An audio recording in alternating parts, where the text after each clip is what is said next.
السلام علیکم ناظرین، خبر و نظر کے ساتھ میں ہوں نم فاطمہ۔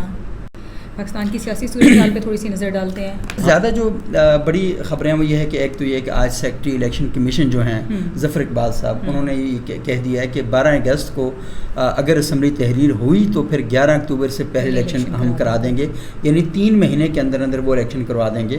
تو جو لوگ یہ باتیں کر رہے ہیں کہ الیکشن نہیں ہوں گے، نگران سیٹ اپ آئے گا، وہ لمکا دیا جائے گا، وہی لے کے آگے چلے گا، تو میرا خیال ہے کہ وہ ساری باتیں اب بالکل ڈاؤن ہوتی دکھائی دے رہی ہیں، کیونکہ ہم نے کوئی نہ کوئی تڑکا مسالہ یہ تو ڈالنا ہوتا ہے نا، تو 12 مسالے بنا کے ہم ایک دیگ تیار کرتے ہیں۔ تو ہم ایسے ہی سوچ رہے تھے کہ شاید اس طرح چیزوں، لیکن ایسا کوئی نہیں ہوگا۔ لیکن اس سے جڑی بڑی امپورٹنٹ خبر ہے، الیکشن تو ہوں گے لیکن اس الیکشن میں ہوگا کیا؟ تو سب سے امپورٹنٹ بات یہ ہے کہ مسلم لیگ نون نے یہ کہہ دیا ہے کہ ہم کسی انتخابی اتحاد کے بغیر الیکشن لڑیں گے۔ ٹھیک ہے، یعنی پی ڈی ایم ٹوٹ گئی، جو ہم پہلے دن سے اپنے ویلاگ میں یہ والی بات کر رہے تھے مسلسل، اور اب باقی پارٹیاں بھی جو ہیں ان کے اندر تھوڑے تھوڑے دھیمے درمے قدمے سخنیں جو اختلافات ہیں نا وہ پیدا ہوتے جا رہے ہیں اور سامنے آ رہے ہیں کھل کے، اور آہستہ سے وہ چیزیں اوپن ہوتی جائیں گی۔ الیکشن میں جانے کے ساتھ ہی معاملات سارے کے سارے مختلف ہو جائیں گے، لیکن عمران خان صاحب کا کیا ہوگا، تحریک انصاف کا کیا ہوگا، سائفر والی کہانی سامنے آ گئی ہے۔ ہاں، یہ جو سامنے ہے، اچھا سائفر والی کہانی میں نیا تو کچھ بھی نہیں ہے۔ آپ کو پتہ ہے کہ سائفر والی کہانی میں کیا تھا کہ عمران خان صاحب نے یہ ویسے ہی اعظم خان صاحب جو بات کریں، ہاں اعظم خان صاحب کی بات اس اتنی امپورٹنس ہے کہ اعظم خان صاحب is very close to prime minister Imran Khan at that time. تو عمران خان صاحب ان کے گھر کے بندے کا یہ والی بات کرنا یہ بڑا امپورٹنٹ ہے۔ لیکن آپ کو پتہ ہے کہ عمران خان صاحب کی آڈیوز بھی موجود ہیں اور متعلقہ حلقوں کی بات سب کچھ آپ کو پتہ ہے، ڈیٹا تو سارا موجود ہوتا ہے نا۔ اس میں عمران خان صاحب اعظم خان صاحب کے ساتھ بات کرتے ہیں اور اعظم خان صاحب بتاتے ہیں کہ ایک سائفر ہے، تو عمران خان صاحب کہتے ہیں کہ یار اس کی جو زبان ہے نا وہ بڑی بلنڈر ہے اور لیٹس پلے ود اٹ، آؤ اس کے ساتھ کھیلتے ہیں۔ تو ایک سائفر کے گر ڈرامہ رچایا گیا، ایک کہانی ساری بنائی گئی، ملکوں کے درمیان تعلقات خراب کر دیے گئے، عجیب و غریب قسم کا وہ جو فساد ہے وہ ڈال دیا گیا۔ اور آج ہمارے ایک دوست ہیں آصف محمود صاحب، انہوں نے سائفر ایک بڑا زبردست کالم لکھا، اور میں ناظرین سے کہوں گا کہ وہ ضرور اس کالم کا وزٹ کریں، بلکہ ہم اپنے یوٹیوب کے نیچے اس کالم کا لنک دے دیں گے۔ تو وہ بڑے زبردست طریقے سے انہوں نے ایکسپلین کیا ہے اور بڑی مسجع اور مقفع زبان کے اندر، تو آپ ضرور پڑھیں اس کالم کو۔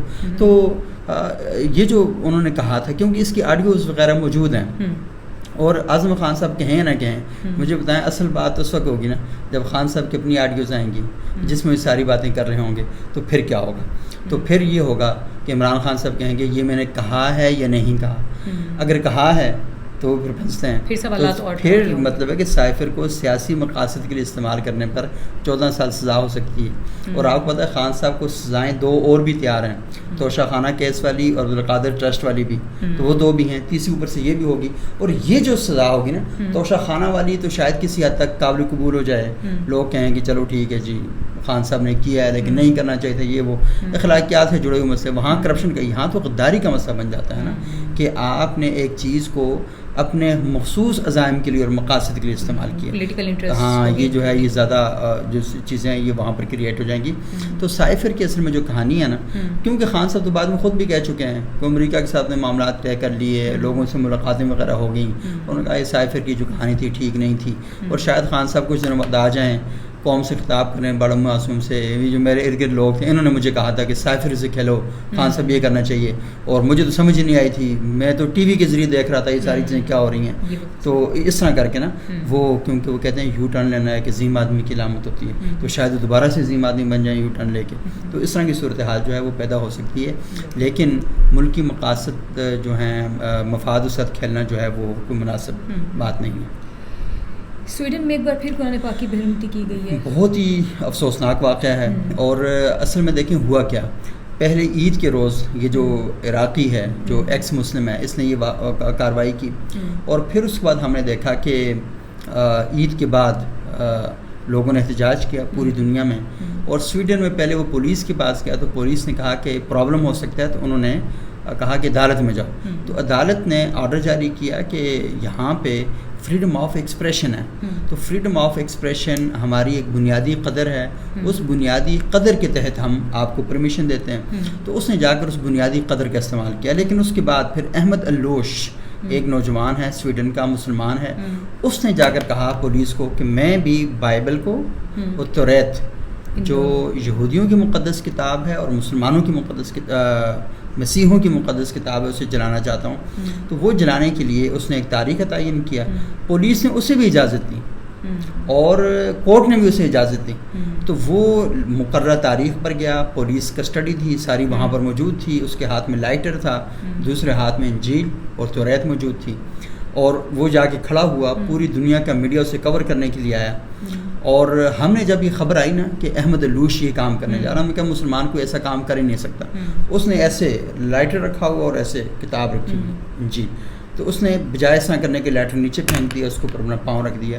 اس نے کہا میں مسلمان ہوں، میں ان کتابوں کو کیسے جلا سکتا ہوں کہ جو میری قرآن کے اندر جن کے بارے میں کہا ہوا ہے کہ ان پر ایمان لانا ہے، تو میں کیسے یہ والا کام کر سکتا ہوں. تو اس نے اصل میں کہا کہ میں یورپ کو، مسیحیوں کو اور اسرائیل میں جو بسنے والے یہودی ہیں، کیونکہ انہوں نے احتجاج بھی شروع کر دیا تھا کہ ہماری مقدس کتاب کیوں آپ یہ کر رہے ہیں. تو انہوں نے کہا صرف ان کو بتانا چاہ رہا تھا کہ آپ کا دوہرا معیار ہے تو یہ ٹھیک نہیں ہے. لیکن سویڈن جو ہے وہ وہاں پر کھڑا ہوا ہے کس بات کے اوپر؟ فریڈم آف ایکسپریشن کے اوپر، کہ آپ اظہار کی آپ کو آزادی ہے. تو وہ اظہار کی آزادی وہاں پہ کر رہے تھے تو مسلمان کو بھی انہوں نے اجازت دے دی. اور پھر اس کے بعد دوبارہ سے وہ جو عراقی ہے لڑکا، اس نے کہا میں دوبارہ سے آگ لگا دوں گا. دوبارہ سے اس نے کہا 10 روز بعد میں دوبارہ سے پھر آگ لگاؤں گا. اصل میں وہاں پر قانون موجود نہیں ہے، تو کورٹس جو کام کرتی ہیں وہ قانون کے مطابق کرتی ہیں. تو قانون اصل میں آپ کو اجازت دیتا ہے، تو آپ کہتے ہیں قانون تو سب کے لیے برابر ہے، تو وہ یہ کریں گے. تو اصل میں یورپ کو یہ بتانے کی ضرورت ہے کہ فریڈم آف ایکسپریشن کا مطلب ہیٹ سپیچ نہیں ہوتا.